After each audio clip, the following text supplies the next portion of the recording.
So David just said I could talk about anything I want about the followers media of Vuelta, and then he'll fill in, and that seems like a really good idea to me.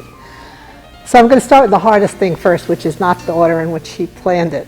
But I really think that it's hard, and it works for media of Vuelta. It also works for Molinete. There are other places, and that is that not only are your steps small and quite controlled, but there's this minuscule pull against the step.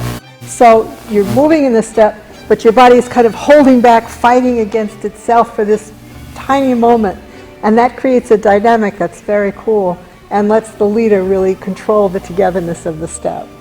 It's almost like a rubber band storing energy. That's very good.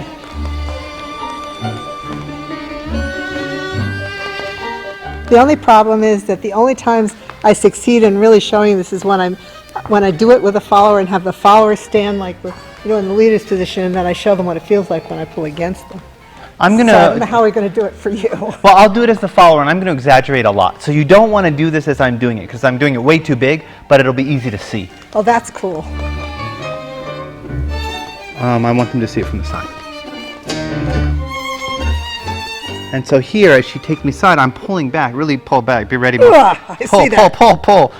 No, pull back. Yes. So you see, I'm really pulling. Oh boy, David. And then it goes around. That was hard. Yeah, so you don't want to do that. That's horribly exaggerated. But there is this sense that you are a little bit pulling back, and then you go. And it's not just pulling back, it's pulling back and against the movement to the side, or in the forward step, yeah, it is pulling back.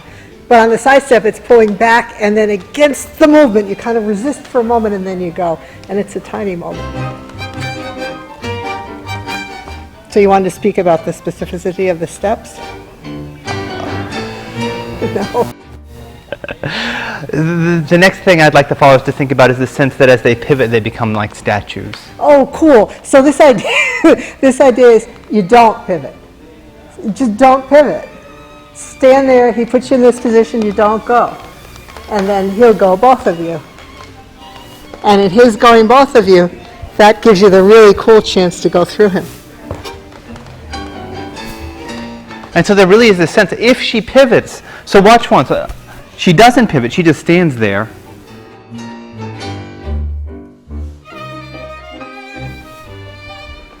Then that's good. It's really fun when he Now does watch that. what happens if she pivots all the way first. If she's here and she pivots all the way, then she's no longer toward me. And no, we're still going around.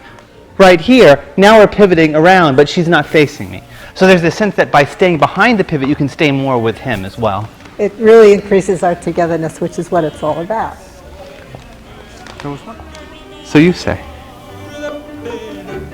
So the last thing that we wanted to talk about is when we do the pivot and we don't over pivot, so we end up walking straight forward right on the side of him, we want to keep our energy going straight through his chest, so that it's like he's the king and we're going straight through him, even when we're over here, moving that way, like this. So let's do it from this angle, actually.